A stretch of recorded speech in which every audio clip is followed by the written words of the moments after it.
Hi everybody, my name is Giuseppe Bucciarelli, I am from Italy and I'm here because I want to share with you guys my ideas for the production of a new series of documentary movies that I want to call The Trails of Exploration.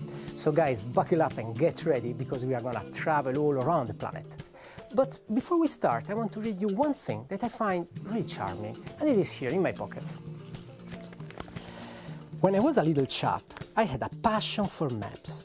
I would look for hours at South America or Africa or Australia and lose myself in all the glories of exploration. At the time, there were many blank spaces on the Earth, and when I saw one that looked particularly inviting on a map, I would put my finger on it and say, when I grow up, I will go there. Joseph Conrad, Heart of Darkness. Exploration, this is the key point around which I want to shape my whole idea. And for sure, the 19th century was a magical time for exploration. A whole generation of scientists and geographers like, for example, Alexander von Humboldt or Charles Darwin or Alfred Wallace left the safety of their homes to venture in the mysterious heart of the planet and unveil the secrets that were concealed beyond the green screen of the forests and the vastness of the ocean.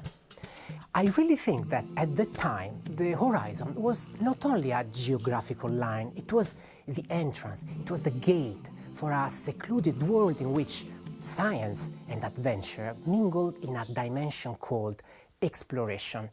As a result of those trips and travels, the world was given new borders. It was like enormously expanded, and far-off places of which nobody knew anything about became part of our history until history itself forgot them.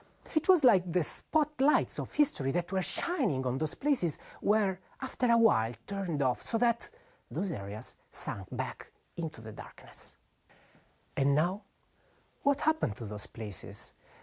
The question is, in the year 2007, what is left of that world? In other words, is it still possible to recall the spirit of the past? I think it is possible using probably the most valuable gift those guys left to us, their diaries. The diaries that were written while they were traveling around the world. If you think about that, these diaries are like time capsules in which the pictures of the world they experienced are kept. So the idea is, let's go back to the places that were celebrated by those diaries, like the forests of South America, the deserts of Africa, the islands of the Pacific Ocean. Let's go back there. For us, it's going to be a real adventure because we don't know what we are going to face, what we are going to see, what is going to happen to us. It will be, for sure, very exciting, maybe even difficult or tricky, or who knows, even a bit dangerous, but being there is not enough. Going there is not enough unless we use the diaries of the explorers as historical references, so that by comparing the past and the present, we will be able to show the differences, the changes the world underwent in the last 150 years from the social, anthropological, and the environmental point of view. In other words, what I want to do, I want to join together the past and the present so that the places of the explorers' trips and travels will become the stage of a new adventure. That is going to be, for sure, a geographical adventure because we are going to be in the field.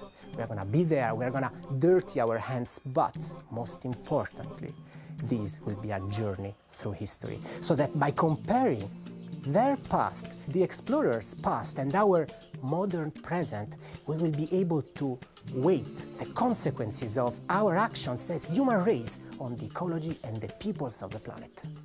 This is our goal, but we will not be alone in that, because the spirits of the first pioneers in geographical exploration will be with us, and they will help us in better understanding not only their old world, but through the pages of their diaries and our modern exploration, they will help us in better understanding our planet as it is now.